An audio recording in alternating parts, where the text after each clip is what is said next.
The blade slid between my ribs, but it wasn't made of steel. It was my daughter-in-law's voice, saccharine and sharp, a weapon cloaked in civility. "We only bought you a one-way ticket, Eleanor. The return trip, you'll figure it out." I watched my own son Julian stand beside her. His face was a blank snow-covered field, his eyes refusing to meet mine in that fluorescent-lit cavern of Denver International Airport, surrounded by the cheerful chaos of families embarking on sun-drenched vacations. I finally understood they weren't just leaving me, they were erasing me. Charlotte smiled, a thin, rehearsed curve of her lips. It was the kind of smile people give when they believe they're doing you a kindness by delivering a brutal truth. "You've got a phone," she added, gesturing vaguely with a manicured hand. "Call someone, or sell it. That should cover a bus ticket." Right, with a flick of her wrist, she turned her designer luggage gliding effortlessly behind her toward the first-class security lane. Julian followed, a ghost in her wake. Never once glancing back, they disappeared through the checkpoint, melting into the anonymous river of travelers, gone with every last ounce of dignity I thought I still possessed. I stood frozen, a statue in a place that never stopped moving. My purse was clutched to my chest like a shield. No suitcase, no boarding pass, just a thin cardigan against the terminal's artificial chill, and a printed itinerary that I now knew was a prop in their cruel little play. This trip was never meant to include my return. I was never meant to be part of it at all. The airport's cacophony swelled around me, the metallic chime for final boarding calls, the clatter of rolling suitcases, the bright, sharp laughter of strangers. People's gazes skittered over me, then quickly away, embarrassed by the raw spectacle of my abandonment. One woman offered a polite, fleeting smile that curdled into pity as her eyes dropped to the empty space where my luggage should have been. For a moment, I wished the floor would swallow me whole. Just hours earlier, I had woken in my own bed, believing I was part of something, a healing getaway. They'd called it a balm for the wounds left by the funeral. My husband Arthur had been gone for 2 months, 42 years. We'd had 42 years of shared breaths in the quiet of the night. We buried him on a raw, windy Monday in March. "You need to get out of the house, Mom," Julian had said, his voice soft with a concern I now recognized as hollow. "Stop sitting in the dark." So I had gone along with it. I had unlocked the velvet box where I kept my treasures and taken out the silver bracelet Arthur had commissioned for our 30th anniversary. It was a heavy, intricate piece, crafted by a local artisan in the mountains, its clasp a knot of intertwined aspen leaves. I sold it to a man in a dusty pawnshop who looked at me with more genuine sorrow than my own son had managed. Everyone's pitching in Charlotte had chirped when I'd offered the cash, but I never saw a receipt. I never questioned it. I was raised to trust family, even when they stopped treating you like it at the check-in counter. The first crack in the facade had appeared. Charlotte's mother, who had joined them for the trip, had a priority tag on her bag. So did Charlotte and Julian, first class. I was relegated to the back of the plane, a fact explained away as a simple matter of boarding convenience. "We'll come check on you after takeoff," Charlotte had promised, but that was before the gate agent scanned my pass, her brow furrowing.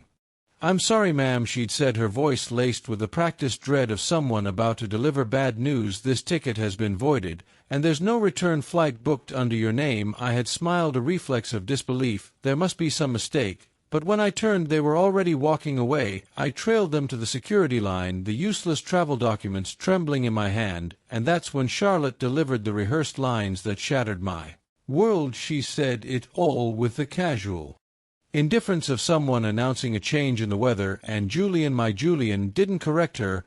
He didn't defend me. He simply adjusted the sunglasses perched on his head and kept walking, leaving me behind like a crumpled receipt, its purpose served, now discarded. I stood there long after they vanished from sight, too stunned to move, too proud to collapse onto the nearest bench. The tears wouldn't come, not yet. I just drew one shallow, ragged breath after another. The last time I had felt such a profound sense of abandonment, I was a little girl on a porch step, waiting for a father who promised he was just going to the store. He never came back. Now here I was, full circle, except this time I had raised the person who was walking away. The world churned on around my island of stillness. A young father navigated a stroller past me. A troop of teenagers in matching hoodies, jostled by the sun, slanted through the immense glass walls of the terminal, a brilliant, painful glare. I looked down at my Phone the smooth cold weight of it, a grounding presence in my hand. It was the only thing I had left that proved I still existed in their world. Who would I even call? My sister was gone years ago. My friends had their own lives, their own quiet sorrows. I would not burden them with my humiliation. I would not give Julian and Charlotte the satisfaction of knowing they had broken me. Instead, I took a deep, steadying breath, rose to my feet, and walked to a deserted row of seats. I sat with my back straight, my chin held high. I may not have had a ticket home, but I had something else tucked deep within the lining of my purse. Safe in a small sealed envelope was a letter Arthur had given me a decade ago after his first heart scare. His handwriting, still bold and decisive, marked the front for Eleanor in case of fire. I had never opened it, but as I sat there adrift in a sea of strangers, I knew the fire was here. I might have been left with nothing, but that didn't mean I had nothing left to do. Grief is not a polite visitor. It doesn't knock, it kicks down the front door and settles into your favorite armchair as if it owns the place. That's how it felt when Arthur died. It wasn't sudden, but it was absolute. One moment he was in the kitchen humming an off-key tune and asking where I'd hidden the good coffee. The next he was a still form on the hallway floor, the mug shattered beside him. A massive stroke, the doctors said, irreversible, final 42 years. A lifetime built in the spaces between words, in shared glances across crowded rooms. In the comfortable rhythm of our days, we had raised a son, weathered storms, and watched the story of our lives etch itself into the lines around our eyes. He died on a Tuesday. I remember standing at the kitchen sink for hours after they'd taken him, watching rain trace paths down the windowpane, each droplet a tiny lost thing trying to find its way home. The silence in the house was a physical presence heavier than any sound. The days that followed were a blur of well-meaning neighbors and their casseroles of condolences that blurred into a meaningless drone. The funeral was brief. Arthur had hated being the center of attention. If anyone cries, Ellie, he used to joke, make sure they bring their own mop. I tried to honor his wish, but the ache in my chest was a stubborn, relentless thing. Afterward, the house became a museum of his absence. His slippers were still by the bed. His reading glasses lay on the nightstand. Grief wasn't just a thief, it was a ghost haunting the spaces he used to fill. I'd sit in his worn leather armchair, trying to recall the exact timbre of his laugh, the deep rumbling chuckle that made his shoulders shake. I tried to remember who I was before my name became synonymous with widow. Then one morning Julian and Charlotte appeared, bearing practiced smiles and a proposition. Mom, we were thinking. Julian began, his hug light and fleeting. It would be good for you to get away, clear your head away. I echoed the word, foreign on my tongue. Just a short trip, Charlotte interjected smoothly, her hand resting on my arm. A change of scenery. We're taking the kids to a resort near Aspen. You should come. It'll be lovely. Don't you think Arthur would want that for you? They dangled the word family like a lifeline, and I, drowning in my sorrow, clung to it. The thought of sunlight, of mountains, of not waking up to the deafening silence, stirred a flicker of something I'd thought was extinguished forever. Hope. Are you sure? I'd asked, my voice thin. Of course. Charlotte smiled. Your family. Later that week I sold the silver bracelet. When Charlotte mentioned that everyone was contributing, I offered the money without a second thought. It felt good to be needed, to be included, to be something more than a sorrowful figure in a quiet house. That night I cried in my room, not just for Arthur, but for the fragile hope that was beginning to bloom in the barren landscape of my heart. I packed my small suitcase with care, placing a framed photo of Arthur in an inner pocket. I chose my softest cashmere wrap, the one he always said made me look like a queen. I folded a novel I'd been meaning to read for months. I was packing for a new beginning. I didn't know I was actually packing for an end. I didn't know that the woman who zipped that bag shut, full of a tentative flickering light, would be so utterly different from the one left standing alone at gate C-34. I had not been invited out of love. I had been brought along for what I could provide. There is a unique silence that descends when you realize you haven't been forgotten but discarded. Forgetting is an accident. Discarding is a choice. It's the chilling awareness that someone looked at you, weighed your worth, and found you disposable. That chilling silence fell upon me at the check-in counter. I walked over to them at the coffee kiosk, my printed itinerary a flimsy, useless shield in my hand. Julian, I said, my voice barely a whisper. The agent says I don't have a return ticket. He glanced up, his eyes darting away almost instantly, a flicker of something shame Perhaps or just irritation at being caught crossed his face. "Oh right," he mumbled, scratching the back of his neck. We figured you might want to stay longer, enjoy the peace, and quiet." My heart stopped. Charlotte, ever the pragmatist, didn't bother with the pretense. "We only bought you a one-way. Eleanor, flights are outrageously expensive, and honestly you have the time. You're retired." I thought this was a round trip," I stammered. She shrugged, taking a delicate sip of her latte. "You're a grown woman, you can figure it out." I looked at my son, a silent plea in my eyes. "Mark, say something." He couldn't meet my gaze. "It just made more sense this way, Mom. We thought it would be easier for whom?" I asked, the words finally finding their edge. They had no answer. Instead, Charlotte zipped her purse with an air of finality. "We have to get to security. Our boarding group is about to be called." And that was it. They walked away, their confident strides carrying them toward their vacation, leaving me in the wreckage. I realized then that my suitcase, the one they had insisted on checking with theirs at the curb, was gone too. It was likely still in their possession, another piece of me they had casually claimed. They hadn't just left me without a flight home, they had left me with nothing but the clothes on my back. I sank onto a nearby bench, the chaos of the terminal fading into a dull roar. The tears I'd held back now threatened, but I choked them down. A hard fury began to solidify in my chest. I pulled out my phone, my hand shaking, and opened a new note. I typed a single stark sentence: "This is the last time." Then I scrolled through my contacts to a name I hadn't called in years, a name saved simply as a Finch. Arthur had introduced us long ago. Alistair Finch had handled our wills, our estate planning, a prim, proper man with kind eyes who had always said, "If you ever need anything, Eleanor, you call me." Arthur would insist. I pressed the call button when he answered with a crisp, "Finch speaking." I didn't waste time on pleasantries. "Alistair, it's Eleanor Vance," I said, my voice steady and clear. "I need to update my will immediately." In that moment my role shifted. I was no longer the forgotten mother. I was no longer a victim. I was a woman preparing to reclaim her own story. I glanced at the departures board. Their flight to Aspen was on time. So was mine. It just wasn't headed to a gate. I did not go to the gate. I sat on that cold, hard bench until their flight blinked off the screen. No call came from Julian, no text. They were likely settled into their spacious first-class seats, sipping complimentary champagne, crafting captions about #FamilyTime and #making memories. I was not a part of that narrative anymore. From the secret lining of my purse, I retrieved the envelope. Arthur's letter. I tore it open. Inside wasn't a letter at all. It was a key to a safety deposit box and a folded bank slip showing a balance that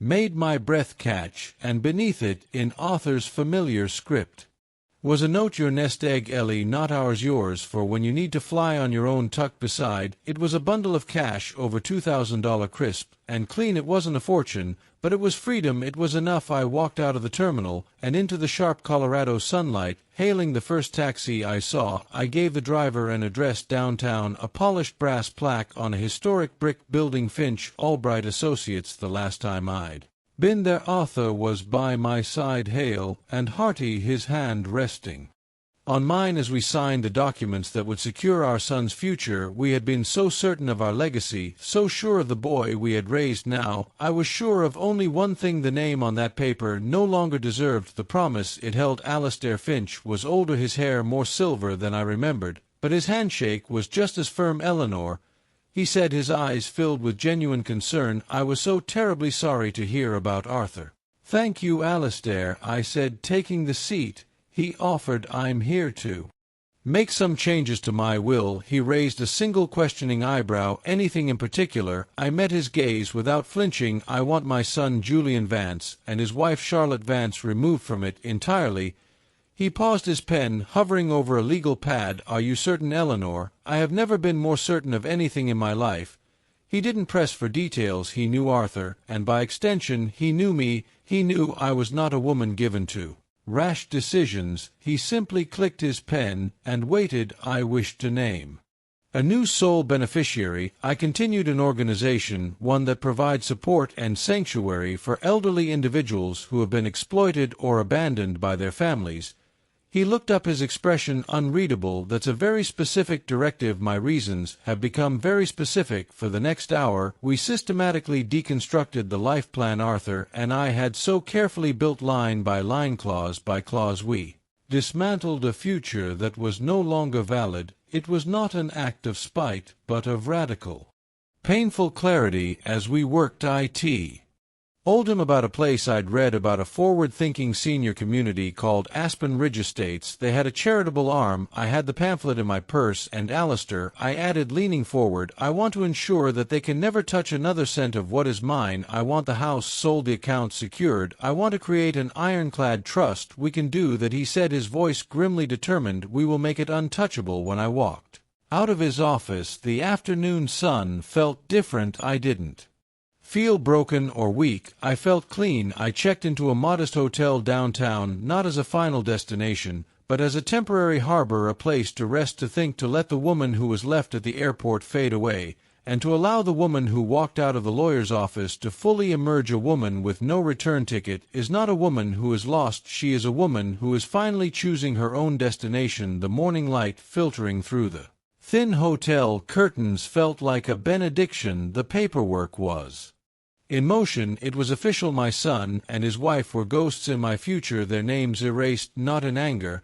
but in the quiet, deliberate act of self-preservation. Some choices aren't made in the heart of a storm, they're made in the stillness that follows after you finally accepted that the rain is never going to stop. The estate wasn't vast, but it was mine, the house Arthur, and I had paid off over 30 years of careful saving, a small portfolio of investments we had tended like a garden, and the separate account Arthur had insisted I maintain just in case. Ellie, just for you. The case had arrived, and it would now serve its true purpose. It was all going to the charitable foundation for Aspen Ridge Estates, housing assistance, legal aid, community programs. They helped people like me, and I knew with a certainty that chilled me that I was not alone in the bequest. I included a personal letter addressed not to anyone by name, but to every person who might one day find themselves in my shoes. If you are reading this, I wrote, know that you are not invisible, you are not a burden, and you are not finished yet. Before leaving the hotel, I called Alistair one last time. The originals, I instructed, store them in your most secure vault, and if anyone from my family contacts you, he didn't hesitate, I will remind them that they were removed by your own hand, and that I am legally bound to have no further contact. The chain was broken. It's a strange and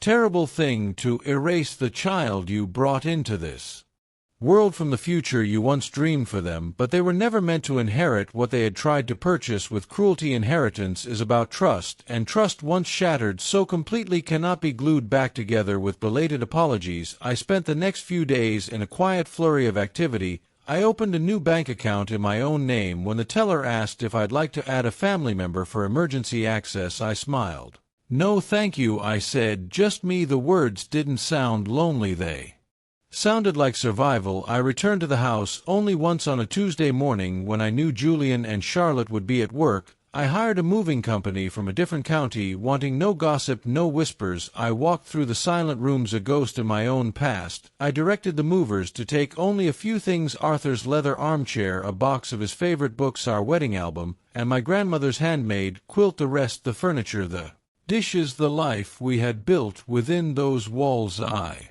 left behind on the polished kitchen counter. I left the house keys and a single sealed envelope containing a one-sentence note: do not contact me. The ride to my new home felt like crossing a border into another country. The sign at the entrance read Aspen Ridge Estates, independent living with dignity. I had toured it once years ago on a whim with Arthur. Maybe one day, he had teased, if their Jell-O is any good. It had more than good Jell-O. It had sunlight pouring through pristine windows and hallways that smelled of lemon polish, not antiseptic. A woman at the front desk smiled warmly. Welcome, Mrs. Vance. We've been expecting you. It was the first time in months anyone had said my name as if it mattered. I was shown to a corner apartment with a view of a blooming courtyard. My few boxes were already there. My armchair was placed by the window. On a small table was a welcome basket, and inside a handwritten note from the directorate read: your generous contribution has already helped 3 residents secure their place here. Welcome home. What Julian and Charlotte would never know was that Aspen Ridge had been funded in part by my own quiet revolution. I had built my own sanctuary here. I would never be forgotten. I was not a relic, I was a founder. The next 6 months passed in a gentle, healing rhythm. I joined a book club. I took a pottery class, my clumsy hands finding joy in the feel of cool clay. I met a retired history professor named Clara, who had a wit as sharp as my own, and made me laugh until my sides ached. At 5 o'clock every evening someone would knock on my door. Dinner, Eleanor, not because they wanted something, but simply because they wanted me there. There was a seat at the table with my name on it. Home isn't a place you store your things, it's the place where you are wanted. I was finally home. Then came the day I had circled on my calendar. An email from Alistair arrived. The subject line was a single word: delivered by noon. My phone began to ring. Julian. I watched the name flash on the screen, a name I had once loved with a fierceness that nearly broke me. Now it stirred nothing but a profound stillness. I didn't answer the first call, or the 10th, or the 16th. The next morning an email appeared in my inbox. Subject: Mom, I am so sorry, please. I opened it not with dread, but with a detached curiosity. Mom, it began, I don't know what to say. We got the letter from the lawyer, Tanya, and we never thought you'd actually do this. Maybe we handled the airport thing wrong, I know we did.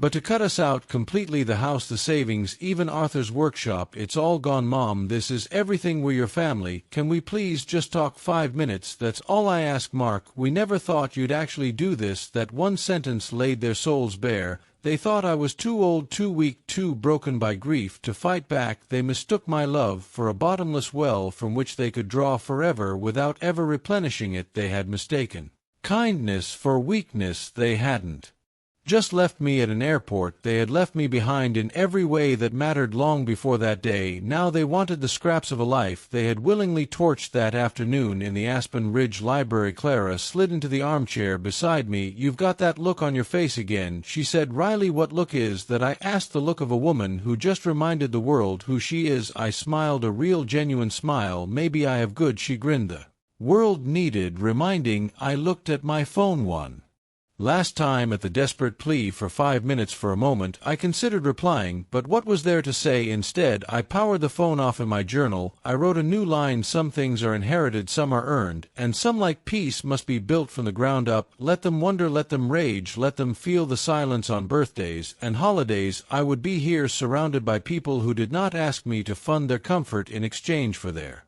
absence. I was surrounded by a family I had chosen, bound not by blood but by the simple sacred act of showing up. My legacy would not be a house or a bank account. My legacy was the quiet dignity of my new life. It was the pottery I shaped with my own hands, the laughter I shared with new friends, the peace I felt watching the sunset over the mountains from my window. I had been given a one-way ticket, and I had used it to fly. I had ripped up their script and written my own ending, and I had finally come home.